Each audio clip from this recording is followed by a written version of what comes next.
Hi there, Sanbonani Molweni. Welcome to Fix channel. If you're new here, please subscribe before the end of the video. If returning, thank you for love and support. I appreciate you. Uphindile futhi Mseleku uposta amakhosikazi akhe kodwa lana izithombe azilingani. Ubeposta 22 esikaMakhumalo sabasodwa. Asengiqala ngifunda uthini uthi ngobonga ngani enkosini ngingenalutho. Anytime anywhere I will choose you guys. So kahle ke uyabonga la amakhosikazi akhe.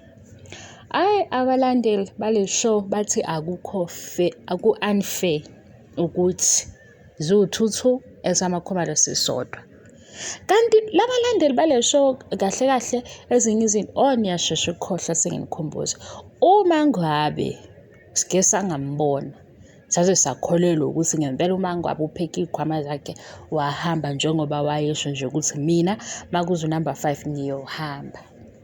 Sayichaza lento le ye-marketing strategy nalento le yamabona kude namanga asetshenziswa khona ukuze bedrowe i-attention kithi abalandeli show. Manje ezinye izinto bazenza ngamabomu. Hhayi shuthi niyokhalaza ngayo yonke into ngoba phela uMangwabe ngesikhathi singamboni babe sinikeza umqondo wokuthi ngempela kunamaphepha asesayiniwe e-divorce. Kanti uMangwabe ukhona kwenzela ukuthi nathi ngoba sithanda iy'ndaba silobo silandela sesikanti uphi uMangwabe. Manje-ke ukuthi le yaMangwabe isi-expayile because siyazi ukuthi uMangwabe ulungisa ekhaya. Mase kulungile izinto zakhe zonke zomembeso ziyaqhubeka. Leyo ukuthi uyadivorce ayikho. Leyo ukuthi futhi unumber 5 ukhona engathi ayikho ngoba phela uMangwabe wathi makuza unumber 5 ureplace yena. Uma Mseleku ekhala ke akakwazi ukulahlekelwa uMangwabe noMayeni okusho ukuthi akizwe unumber 5. So lento ke yabo yokuzipromoter ihamba nokuthi kube khona into efanele ixhopha abantu ukuze bezokhuluma. Mase siyasho ukuthi awungeke phela. Singachaza yonke iminyaka ukuthi lena abayenzayo enye ngephutha abayenza ngamabomu. Hhayi akukho fair ukuthi isithombe samakhumalo sisodwa.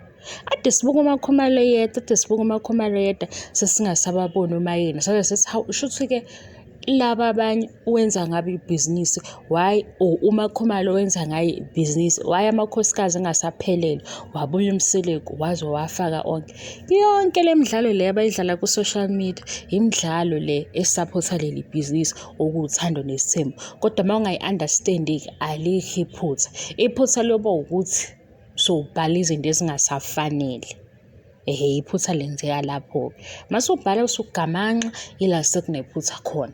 Kodwa umndeni mawubhekisisa kahle nje nawe uthatha ustadisha yonke into le abayenza ku-social media uyabona ukuthi basebhizinisini. And mina into esengiyibonile ngathi sekuyibhizinisi leli eliphambili ngoba befika ekuqaleni zazikhona ezinye izinto ababeyiveza ukuthi bayazenza.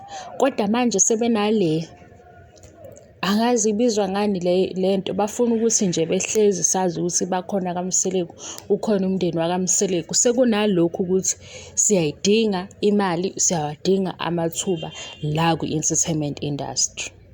Into efana naleyo lena ukuthi ithomba iphelele ngishilo ukuthi kukhona okuzayo ngasho ukuthi bayabuya.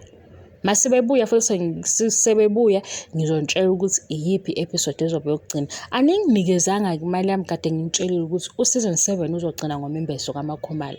Nangi cha. Kodwa niyathanda ke sixabane-ke. Xabanani-ke. Isithombe samakhumalo sisodwa shuthi uMseleku sazolungisa afake. Mina bengithi uMseleku akakhuluma iqiniso ukuthi uhamba muphi ugogo lwamhambayo.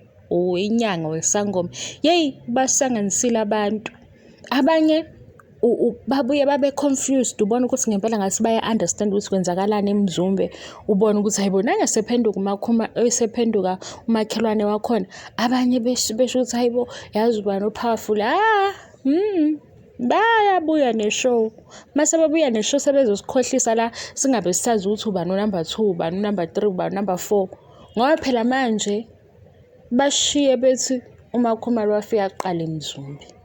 Kanti lapha ekuqaleni ku-season 1 wathi Mseleku indlela ashade ngayo noMakhumalo noMangwabe bacishe beba amawele, okusho ukuthi uMayeni usemva kwabo.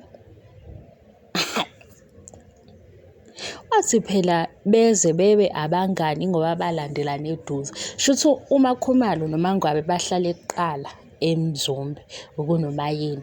UMayeni wase wafika-ke emva kwabo ngoba phela leyo ukuthi bacishe baba amawele okusho ukuthi bayalandelana. Ithini le ndaba le kahle kahle ithini?